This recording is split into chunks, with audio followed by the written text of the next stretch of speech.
बिस्मिल्लाहिर्रहमानिर्रहीम। हमसे पहले के लेक्चर्स में कैपेसिटर्स को देख चुके हैं कि कैपेसिटर्स होते क्या हैं। आइए देखते हैं कि डिफरेंट कॉम्बिनेशन से अगर हम कैपेसिटर्स को अगर इस्तेमाल करें तो उनका क्या रद्द अमल होता है।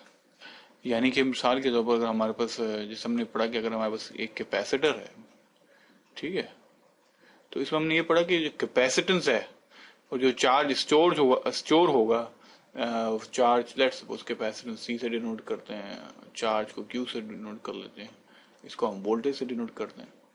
तो इस कैपेसिटर में जो चार्ज स्टोर होगा, क्या ये डायरेक्टली प्रोपोर्शनल है वोल्टेज के। ये क्या है, डायरेक्टली जितना ज्यादा वोल्टेज होगा उतना ज्यादा चार्ज स्टोर होगा।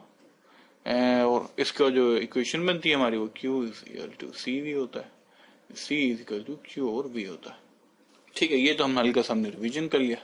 अब आइए हम देखते हैं कि अगर यही कैपेसिटर्स जो है ये अगर हमारे पास पैरेलल कनेक्ट हो एक दूसरे के साथ तो फिर क्या सूरत हाल होती है। तो आइए देखते हैं कि हमारे पास क्या है। हमारे पास दो कैपेसिटर हैं। लेट्स सपोज हम यहाँ दो कैपेसिटर ले लेते हैं पैरेलल। पैरेलल से मुराद ये कि जितने भी कैपेसिटर हैं इन सब का पॉजिटिव एक दूसरे के पॉजिटिव से कनेक्टेड है और वो हमारे बैटरी का जो टर्मिनल उससे कनेक्टेड है, और नेगेटिव क्या है, वो नेगेटिव से कनेक्टेड है। तो लेट्स सपोज मैं ये बैटरी का पॉजिटिव कह देता हूँ, ये बैटरी का नेगेटिव कह देता हूँ। और हमारे पास तीन कैपेसिटर जो है, ये हमारा C1 हो गया, ये हमारे पास C2 हो गया, ये हमारा C3 हो गया। और इसमें जो लेट्स सपोज जो चार्ज स्टोर होगा, तो मैं इसको चार्ज को यहाँ पे जो चार्ज स्टोर होगा Q1 कह लेता हूँ, यहाँ जो चार्ज होगा उसको Q2 कह लेता हूँ, यहाँ जो चार्ज स्टोर होगा उसको Q3 कह लेता हूँ।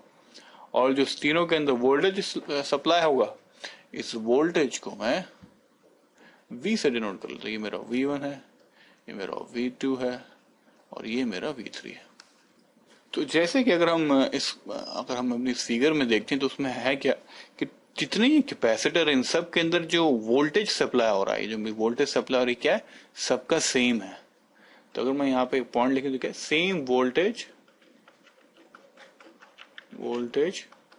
Is supply in all capacitors. Point number 2 क्या है, पॉइंट नंबर 2 ये है कि अगर हम इसमें देखें और गौर करें कि अगर पोटेंशियल डिफरेंस सब में V1 है, V2 है, V3 है और इससे ये चार्ज स्टोर हो रहा है, तो टोटल चार्ज जो इसके अंदर कैपेसिटर के अंदर स्टोर होगा वो क्या होगा, वो होगा total charge Q is equal to Q1 plus Q2 plus Q3।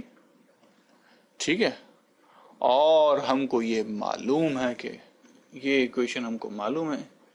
ठीक है, इसको हम अपने साथ एक जगह रख लेते हैं। यहाँ पे इस Q1 को चार्ज को अगर मिसाल के तौर पर अगर इस Q को अगर हम इसे निकालना चाहें तो Q की वैल्यू क्या है, Q is equal to C1V1 हो जाएगा। यानी कि कहने का मकसद ये है कि ये मैं अगर Q ऐसे लिख लूं तो अगर मैं इस Q1 को यहाँ पे रखूं इस इक्वेशन में तो क्या हुआ, तो Q1 ये होगा, C1 ये हो जाएगा, ये V1 ही हो जाएगा। यानी कैपेसिटर पहला वाला जो है इसमें टोटल चार्ज इसमें इस वाले कैपेसिटर में टोटल चार्ज क्या होगा, वो क्या होगा, C1V1 हो जाएगा। यहाँ पे टोटल चार्ज क्या हो जाएगा, C2V2 हो जाएगा। Very good. और यहाँ पे क्या होगा, ये C3V3 हो जाएगा। आइए अब इस वैल्यूज को मैं यहाँ प्लेस कर देता हूं। तो ये मेरा हो गया C1V1, C2V2 हो गया, C3V3। लेकिन यहाँ पे है क्या, यहाँ पे ये कंडीशन ये कि तीनों का में जो वोल्टेज जा रहा है इन तीनों कैपेसिटर में क्या सेम है। तो मैं ये सवाल लिख सकता हूँ V is equal to V1 is equal to V2 और इज इक्वल टू V3 है। यानी टोटल जो वोल्टेज यहाँ पे हो रहा है। तो उसका मतलब ये हुआ कि मैं इसी इक्वेशन को ऐसे राइट कर सकता हूँ कि मैं इसको लिखूं Q is equal to C1V plus C2V और C3V और Q इज इक्वल टू क्या, CV होता है, टोटल चार्ज क्या होगा वो भी इस इक्वेशन में इस तरह मैं पुट कर सकता हूँ। CV कर दिया मैंने। टोटल V यहाँ पे क्या कॉमन है, ठीक है, तो C1 plus C2 plus C3 आ जाए यहाँ पे। और अब देखें तो ये क्या है, वोल्टेज और ये वाला वोल्टेज क्या है, एक दूसरे से कैंसिल हो सकता है। तो हम ये कह सकते हैं कि टोटल कैपेसिटेंस क्या है, C1 plus C2 plus C3 है। तो इसका मतलब ये हुआ, इससे एक और बात समझ में आई कि अगर आप कुछ सर्किट बना रहे हैं जिसके अंदर आपको कैपेसिटेंस चाहिए, और अगर मिसाल के तौर पर कैपेसिटेंस आपको 500 चाहिए और आपके पास 3 कैपेसिटर हैं, दो मिसाल के तौर पर 2 कैपेसिटर हैं 250 के, ठीक है, तो आप ये कर सकते हैं कि इन दोनों कैपेसिटर को आप क्या करें, पैरेलल जोड़ दें। तो आपको टोटल कैपेसिटेंस क्या हासिल हो जाएगी, आपको टोटल कैपेसिटेंस 500 आपको हासिल हो जाएगी। तो ये एक तरीका है जिसके जरिए आप कैपेसिटर्स को डिफरेंट तरीके से कनेक्ट करके उनसे डिफरेंट फायदे हासिल कर सकते हैं। तो हमने यहाँ पे आज बिहेवियर ये देखा है किस तरीके से कैपेसिटर्स को अगर हम पैरेलल कनेक्ट करें तो वो किस तरीके से बिहेव करते हैं। यानी दो छोटे छोटे स्मॉल कैपेसिटर्स को अगर हम पैरेलल कनेक्ट करें तो वो एक बड़े कैपेसिटर की शक्ल अख्तियार कर लेते हैं। ठीक है, अब आइए हम सिमुलेटर के थ्रू देखते हैं कि अगर ये कैपेसिटर्स को पैरेलल कनेक्ट करते हैं तो किस तरीके से वो बिहेव करते हैं, ये बात ज्यादा समझ में आ जाए। तो हम यहाँ पे अपने फेड सिमुलेटर जो यूनिवर्सिटी ऑफ कोलोराडो से लिया है, इसमें हम देखते हैं कि अगर हम कैपेसिटर्स को मिसाल के तौर पर यहाँ पे अगर बढ़ाते हैं, मिसाल के तौर पर अगर मैं 2 कैपेसिटर कर देता हूँ, ठीक है, इनकी कैपेसिटेंस ये है, सही है, लेट्स सपोज पहले ऐसा करते हैं, सिंगल कैपेसिटर रखते हैं, पहले सिंगल कैपेसिटर रखते हैं, ठीक है, और हम यहाँ पे कहते हैं कि भाई हमें टोटल कैपेसिटेंस दिखाइए, और हम इसको यहाँ पे बैटरी स्टार्ट करते हैं और वोल्टेज देना शुरू करते हैं। तो हमें पता चलता है क्या कि टोटल कैपेसिटेंस जो है वो कितनी है, 0.1 इंटू 10⁻12 माइक्रोफैराड, 10⁻12 फैराड है, ठीक है।